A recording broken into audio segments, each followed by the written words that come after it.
জধে মধে গাড়ীৰ ওপৰত আক্ৰমণ হিলা বৰ্ষণ তাৰ লগে লগে বিভিন্ন ধৰণৰ আক্ৰমণৰ যি ঘটনা এটো কেতিয়াও কোনো কাৰণতে গ্ৰহণযোগ্য নহয়। গতিকে আমাৰ যিসকল টেক্সি চালক আছে তেওঁলোকৰ নিৰাপত্তা নিশ্চিত কৰক, তেওঁলোকক ন্যায় দিয়ক আৰু যিসমূহ ক্ষয় ক্ষতি হ'ল তাৰ ক্ষতিপূৰণ দিবৰ কাৰণে মেঘালয়ৰ মুখ্যমন্ত্ৰী কনৰাড চাংমা ডাঙৰীয়াই ব্যৱস্থা গ্ৰহণ কৰিবৰ কাৰণে মই আহ্বান জনাইছো। অসমৰ মুখ্যমন্ত্ৰী নেডাৰ আহ্বায়ক দীঘলীয়া সময় দায়িত্বত আছে, কিন্তু আমি দেখিছো যে এতিয়ালৈকে এই পৰ্যন্ত অসমৰ মুখ্যমন্ত্ৰী নীৰৱে আছে। মুখ্যমন্ত্ৰীৰ প্ৰাথমিক দায়িত্ব হ'ল মেঘালয়ৰ মুখ্যমন্ত্ৰীৰ লগত কথা বতৰা পাতি শান্তি শৃংখলা দুয়োখন ৰাজ্যৰ মাজত যাতে সমন্বয়টো যাতে বৰ্তি থাকে তাৰ কাৰণে ব্যৱস্থা গ্ৰহণ কৰা। এই ঘটনা এবাৰে হোৱা নাই, একাধিকবাৰ এনেকুৱা ঘটনা ঘটিছে, কিন্তু অসমৰ মুখ্যমন্ত্ৰীয়ে এনেকুৱা ধৰণৰ সংঘাতৰ পৰিৱেশ এনেকুৱা ধৰণৰ আক্ৰমণৰ ঘটনা নিয়ন্ত্ৰণ কৰি আমাৰ অসমৰ জনগণক ন্যায় দিবৰ কাৰণে কোনো ধৰণৰ স্থায়ী ব্যৱস্থা কোনো ধৰণৰ স্থায়ীভাৱে কথা পাতি সমাধান সূত্ৰ উলিয়াবলৈ আজিলৈকে সক্ষম হোৱা নাই। এইটো অসমৰ মুখ্যমন্ত্ৰীৰ চূড়ান্ত ব্যৰ্থতা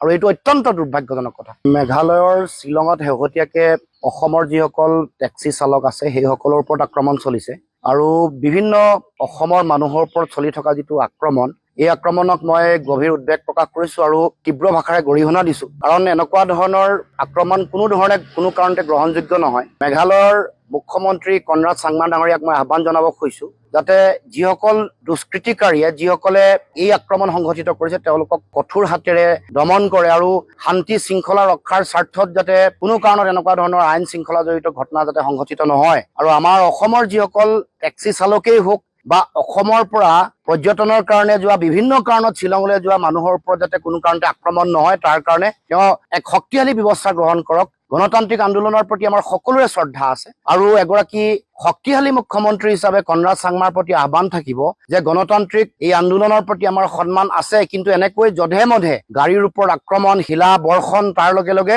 বিভিন্ন ধৰণৰ আক্ৰমণৰ যি ঘটনা এটো কেতিয়াও কোনো কাৰণতে গ্ৰহণযোগ্য নহয়। গতিকে আমাৰ যিসকল টেক্সি চালক আছে তেওঁলোকৰ নিৰাপত্তা নিশ্চিত কৰক, তেওঁলোকক ন্যায় দিয়ক আৰু যিসমূহ ক্ষয় ক্ষতি হ'ল তাৰ ক্ষতিপূৰণ দিবৰ কাৰণে মেঘালয়ৰ মুখ্যমন্ত্ৰী কনৰাড চাংমা ডাঙৰীয়াই ব্যৱস্থা গ্ৰহণ কৰিবৰ কাৰণে মই আহ্বান জনাইছো। অসমৰ মুখ্যমন্ত্ৰী নেডাৰ আহ্বায়ক দীঘলীয়া সময় দায়িত্বত আছে, কিন্তু আমি দেখিছো যে এতিয়ালৈকে এই পৰ্যন্ত অসমৰ মুখ্যমন্ত্ৰী নীৰৱে আছে। মুখ্যমন্ত্ৰীৰ প্ৰাথমিক দায়িত্ব হ'ল মেঘালয়ৰ মুখ্যমন্ত্ৰীৰ লগত কথা বতৰা পাতি শান্তি শৃংখলা দুয়োখন ৰাজ্যৰ মাজত যাতে সমন্বয়টো যাতে বৰ্তি থাকে তাৰ কাৰণে ব্যৱস্থা গ্ৰহণ কৰা। এই ঘটনা এবাৰে হোৱা নাই, একাধিকবাৰ এনেকুৱা ঘটনা ঘটিছে, কিন্তু অসমৰ মুখ্যমন্ত্ৰীয়ে এনেকুৱা ধৰণৰ সংঘাতৰ পৰিৱেশ এনেকুৱা ধৰণৰ আক্ৰমণৰ ঘটনা নিয়ন্ত্ৰণ কৰি আমাৰ অসমৰ জনগণক ন্যায় দিবৰ কাৰণে কোনো ধৰণৰ স্থায়ী ব্যৱস্থা কোনো ধৰণৰ স্থায়ীভাৱে কথা পাতি সমাধান সূত্ৰ উলিয়াবলৈ আজিলৈকে সক্ষম হোৱা নাই। এইটো অসমৰ মুখ্যমন্ত্ৰীৰ চূড়ান্ত ব্যৰ্থতা আৰু এইটো অত্যন্ত দুৰ্ভাগ্যজনক কথা।